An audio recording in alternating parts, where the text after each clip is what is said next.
Hey, this is Johnny Colon, here with another episode of Master Craftsman. On this episode, we're learning about elevators. Watch us.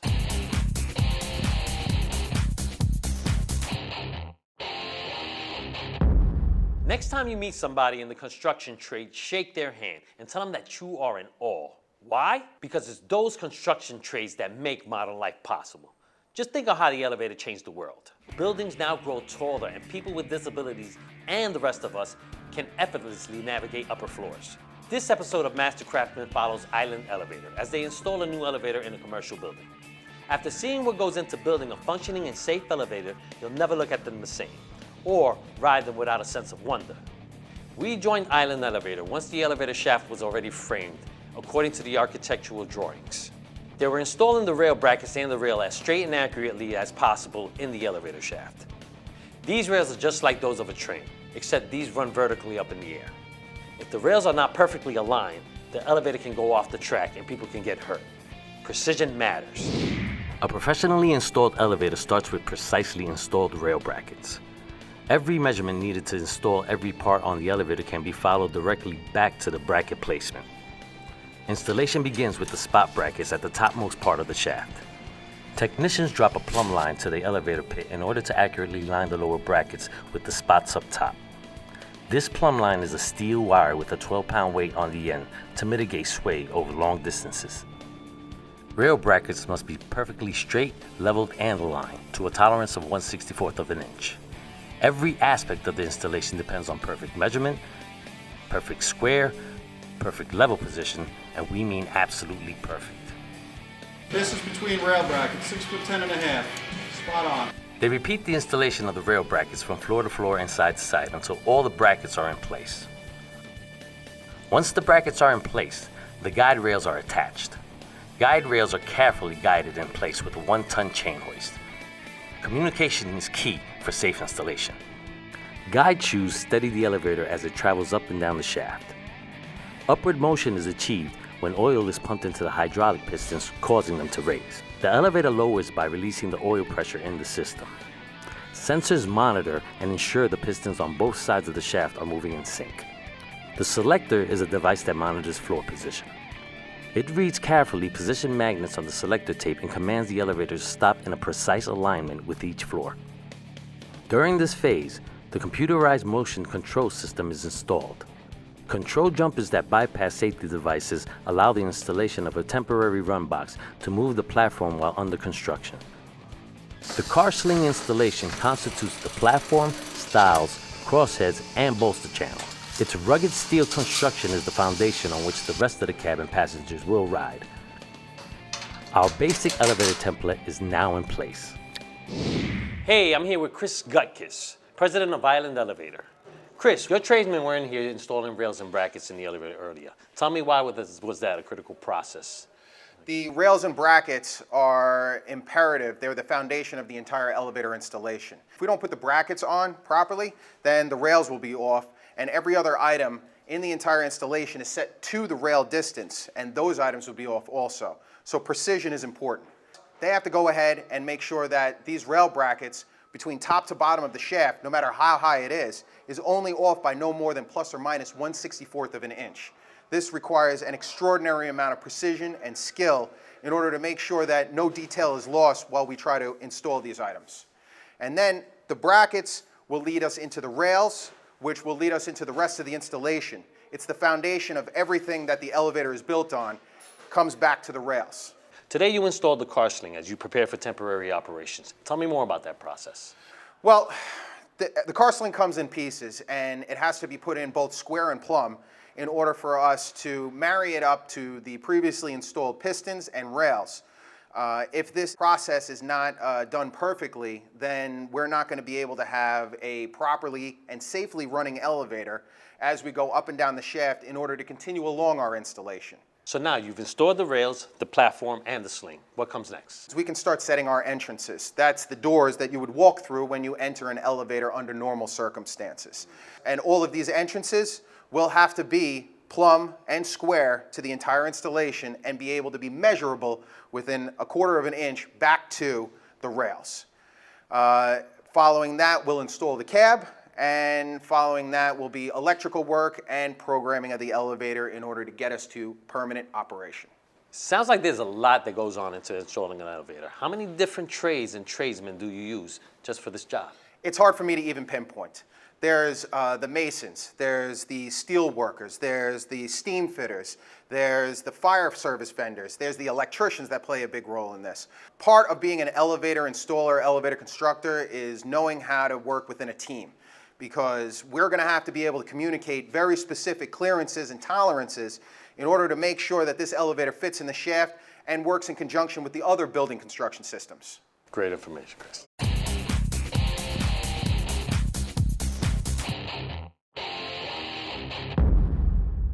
As installation continues, precise measurements are taken to install the struts.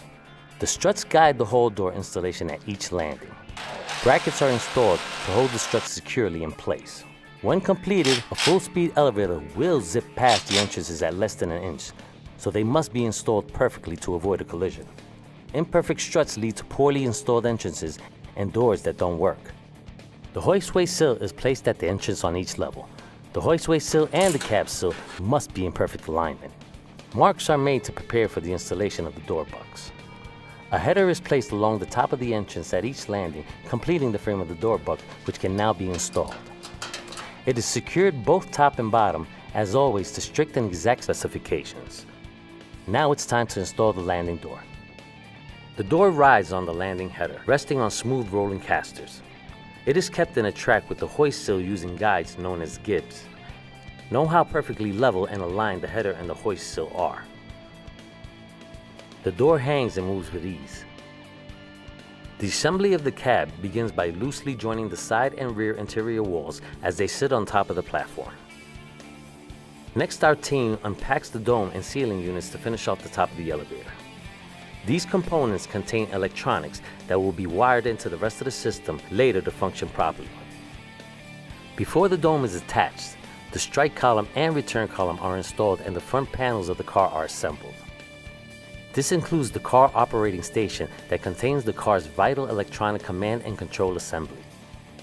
It houses a computer interface, auxiliary control key switches, fire service operation, and call registration buttons.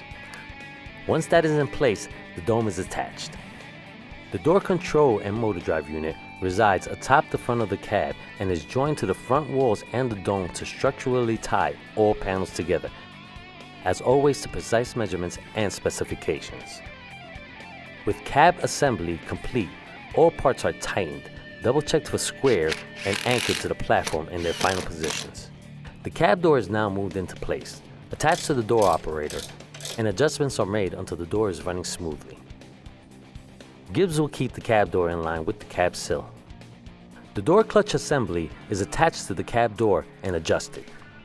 As the cab moves between floors, the clutch will engage the outer doors on each landing and cause them to open and close in sync with the cab door when driven by the door operator.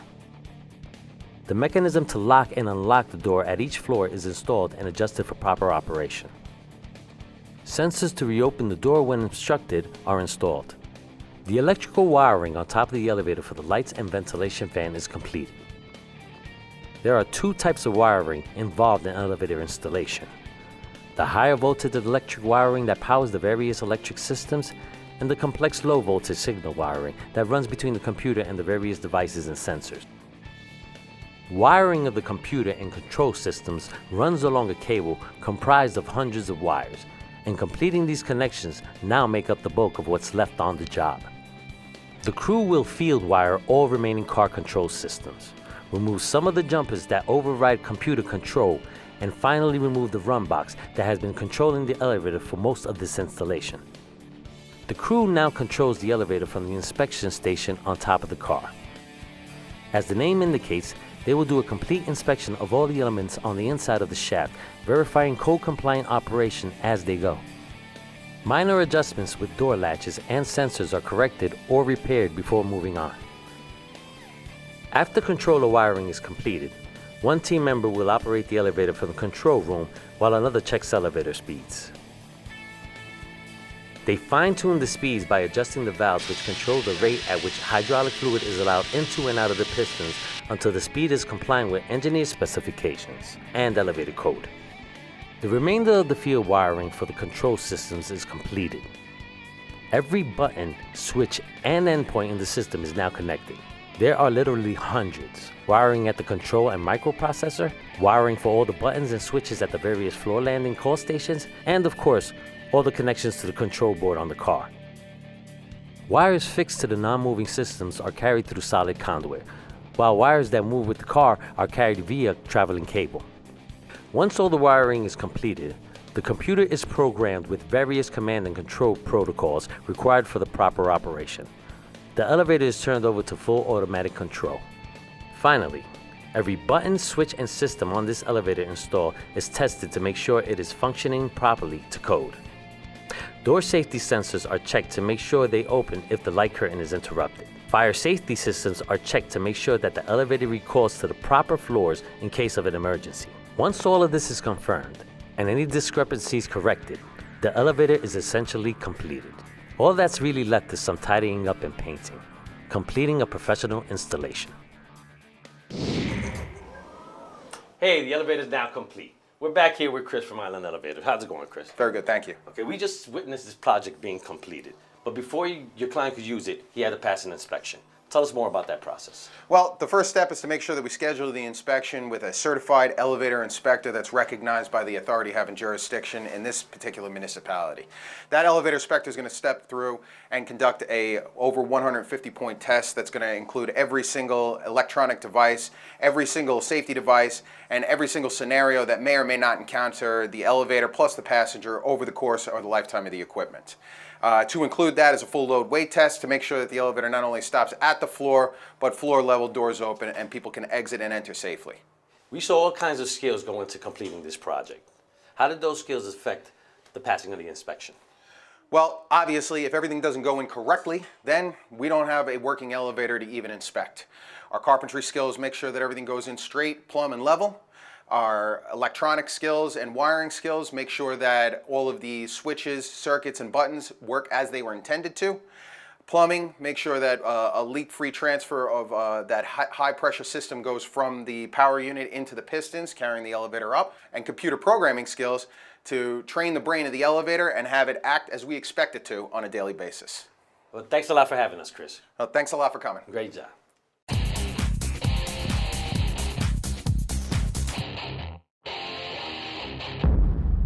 We have seen some highly skilled craftsmen on this episode. Their skill and training make modern life possible, not to mention safe. Join us next time when we highlight many other skilled craftsmen and how their skills make our lives better. I'm Johnny Canone, and I'll see you next time on NASA Craftsman. Until then, let's keep building.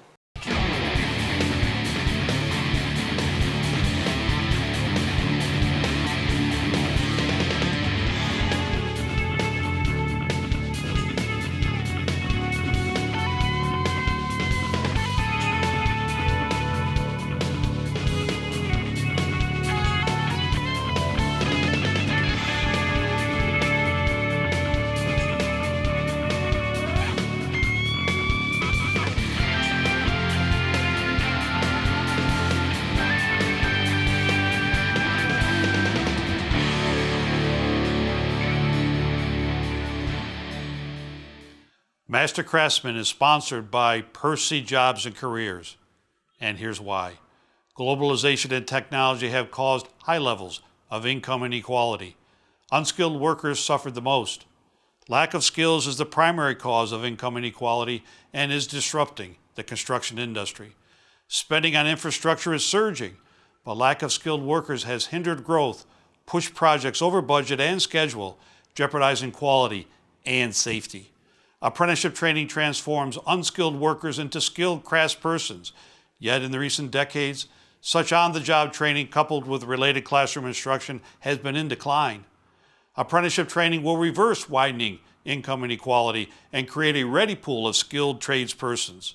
At Percy, we can train thousands of apprentices by using workplace safety programs on public works projects in a way that does not increase existing budgets or burden taxpayers. It's just plain good business. We believe in the American worker. Find out more at Percy.org.